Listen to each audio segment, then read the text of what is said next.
आपको जन्मदिन की हार्दिक हार्दिक बधाइयों, शुभकामनाएं। आपके ऊपर कुर्सियों का मेला का घिरे। Back to my new blog में आपका स्वागत है। कैसे आप सब लोग? उम्मीद करता हूँ आप लोग अच्छे होंगे। शेर का जिक्र है, बंदा ये तगड़ा है, सारी दुनिया कहती है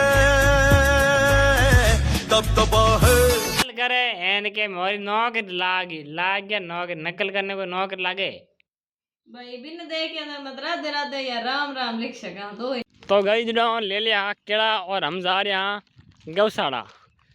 चलो तो मैं ले रही हूँ मैगी शायर वास्ते लक्के वास्ते चिके। तो दोस्तों मैं जा रही हूँ गौशाला गाया ने केड़ा देवन वास्ते।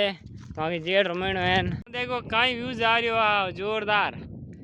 वाओ लेवे माटी माटी बिनाई ऊंट छकड़ा ओ आयो है अटे मोर लोगा ने चून नाकता ने आवे घणो जो। बिना समय गमे हम इस ब्लॉग को यहीं खत्म करते हैं। मिलते हैं नहीं धमाकेदार ब्लॉग के साथ में। जब तक जय श्री राम, जय हिंद, जय भारत।